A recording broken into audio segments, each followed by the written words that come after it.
airlines from hiding the true cost of buying a ticket to fly.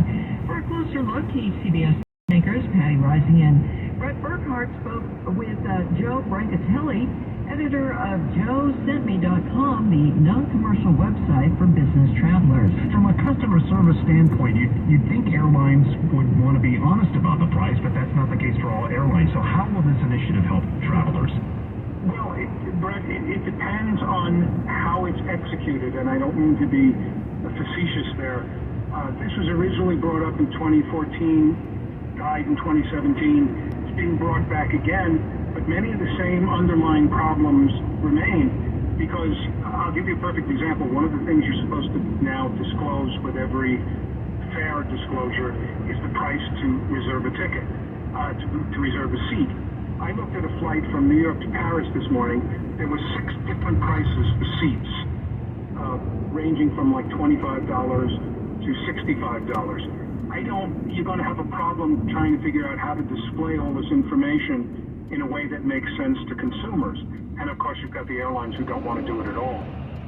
You know, you look at it, but it's impossible to comparison shop now, at least not effectively, because you have to go through the whole rigmarole and where you want to sit and when you're going to check, you know, to get that final ticket price to even figure out whether the competition's going to give you a better price. Absolutely. The airline industry relies on opacity. That's why they're called added fees for things. Now, I would make the case, Patty, that the airlines could have avoided this the second time around if they just changed on the hot button issue of all hot button issues, which is the price you have to pay to make sure you're seated with your children if you're going on a family trip. You know, with the exception of Southwest, everybody charges for baggage. Everybody charges a change fee or a cancellation fee. Customers kind of sort of know that by now. But the one that really annoys people, and justifiably, is when they're told they can't select seats with their family altogether unless they pay ridiculous fees. The airlines could have solved this by giving on that point, but they're not. So now we're looking at years of regulatory rulemaking. The DOT has to write these rules, then they have to be given time for public comment. This could be, assuming it even happens, this could be 2 years from now, and we might not even like the end result because it's so complicated, because the airline fare structures are so convoluted. Well, tomorrow, Southwest flight attendants are preparing to strike nationwide. If someone has to fly tomorrow on Southwest, will they be impacted? No, because it's not a strike, Brett, it's picketing. Okay. And all the airlines have been picketing pretty much since the end of the pandemic because they don't feel they've gotten their share of the COVID bailout money. They feel they're being overworked and underappreciated. And this was a very, very tough summer, as we all know. Everything from crowds to, unruly passengers. Yeah. Joe, did any of these pickets, these work actions, did they work? I mean, at least in terms of the employees, did they get what they wanted? Generally, no, Patty. It does raise some, when you see people picketing, you pay some minimal attention. But does it stop you from booking a ticket on your preferred airline? Probably not. Does it stop you from flying? Probably not. And we haven't had a strike in this country at a major airline in almost 20 years because inevitably the Taft-Hartley Act is imposed and they come to a settlement before a strike. So they could be picketing 5 more years before we have a settlement at Southwest. That's Joe Brancatelli, editor of JoeSentMe.com, the commercial website for business travelers. So maybe you do have your tickets, you're ready to go to Europe. If you are going there, well, it could be a good time to spend some money while you're there. CBS News correspondent Matt Piper explains. Stock market analyst Gus O'Shea on what the British pound falling to an all-time low means for Americans. The concern is that steep recessions in the UK and in Europe could weigh on U.S. economic growth and push the U.S. economy into recession sometime in 2023. It comes after a sweeping tax cut plan announced in London just days ago. Tourists there think the pound being near equal to the dollar could make people want to travel overseas. I think that influences people a lot, especially as we're looking at a recession, a worldwide recession. If people want to travel. Matt Piper, CBS News. Meanwhile, the Bank of England says it is monitoring the drop in the pound and would not hesitate to boost interest rates to control inflation after doing so just last week. KCBS News Time 30. 27. We update your traffic and weather in a minute.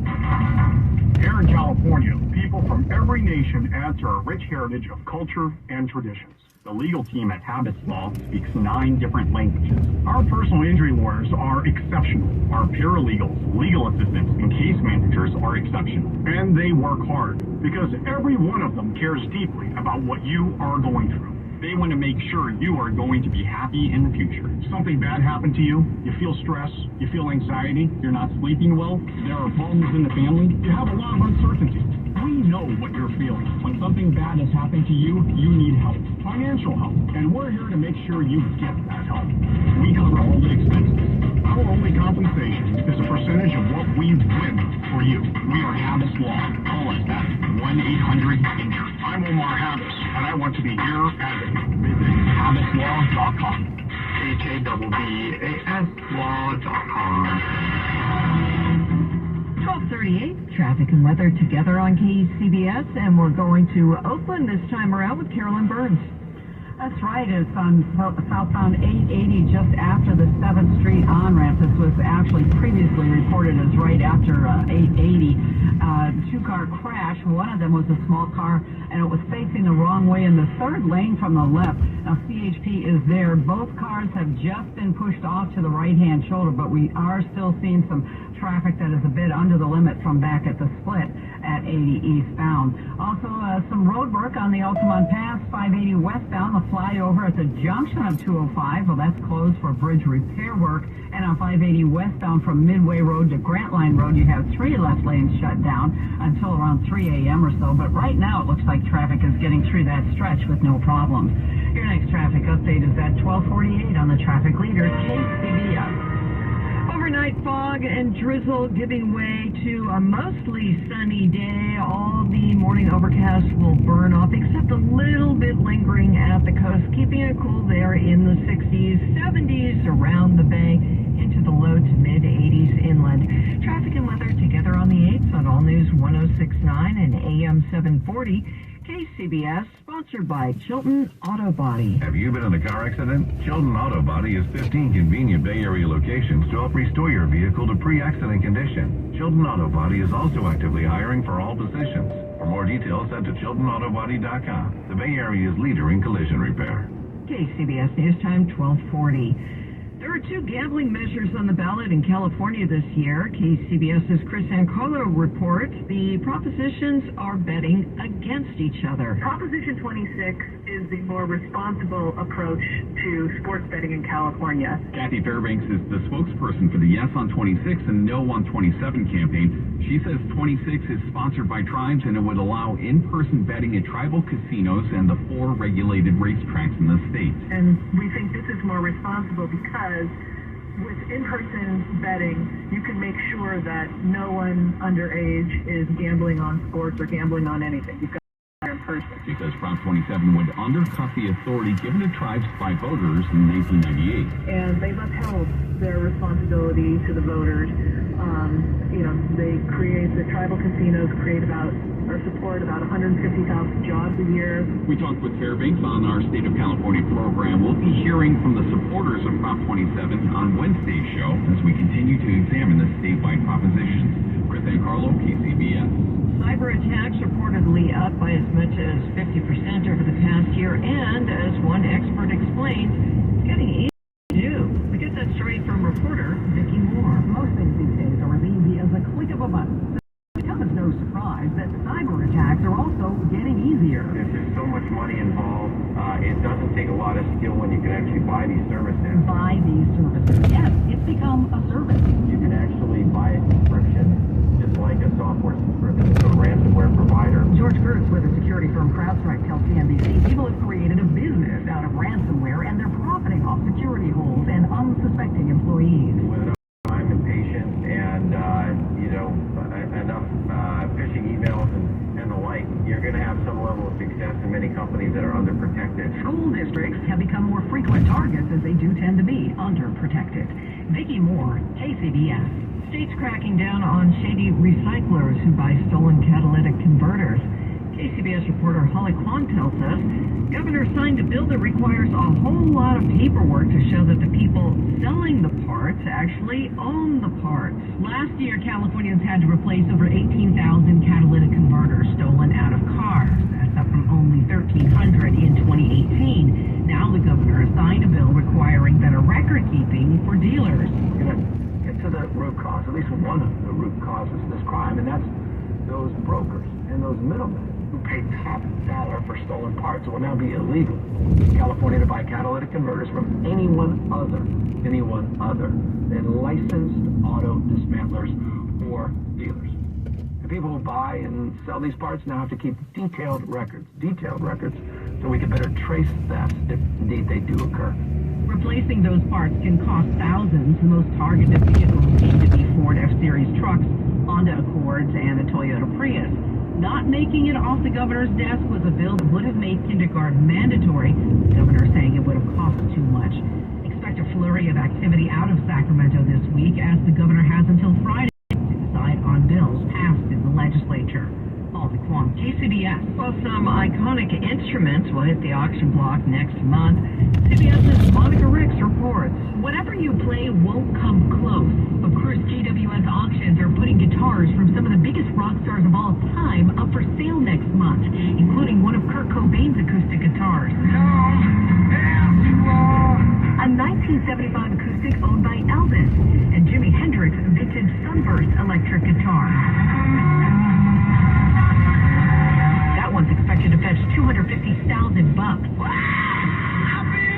Random memorabilia will also be up for sale, including James Brown's monogram dressing room robe and slippers, and custom jewelry from Johnny Cash's stash. Monica Ricks, CBS News. Well, could it be another Amazon Prime Day? Yes, it's coming. Here's CBS's Matt Piper. It's called the Prime Early Access Sale, and it will take place Tuesday, October 11th, and the following day.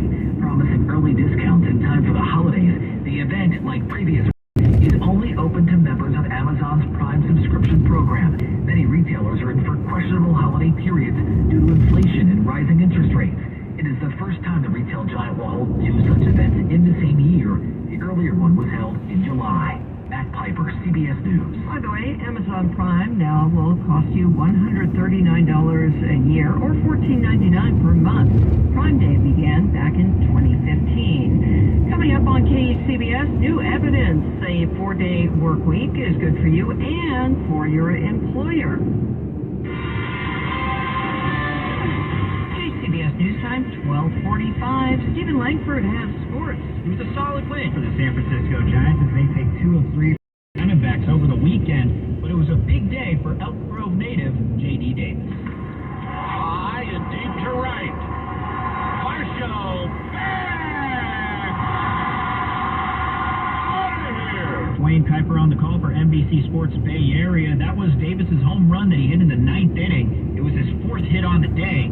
He's had an interesting career so far, as he made his debut with the Astros in 2016. He would then get traded a couple of years later to the New York Mets.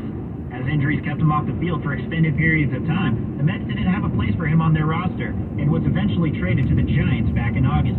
As a guy who can play both the infield and the outfield, Davis has assumed an everyday role with this team, and he feels this is the place where he can improve. When I was over there with New York, I started, every third, fourth day. And then over here, even I'm getting at bats against right-handed, and I think that kind of helps me out, keep my timing and just kind of my mechanics kind of lined up. That was on Giants postgame for NBC Sports Bay Area. He also credits playing in front of his family. I'm back in, my hometown. Family and friends I see all the time, so obviously that's great.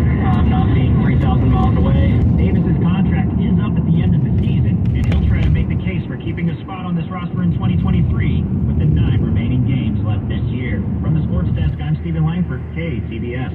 We're all on this planet together, so join Odyssey and find your one thing. Fruits and vegetables are very environmentally friendly foods. Make them even more friendly by eating them in season.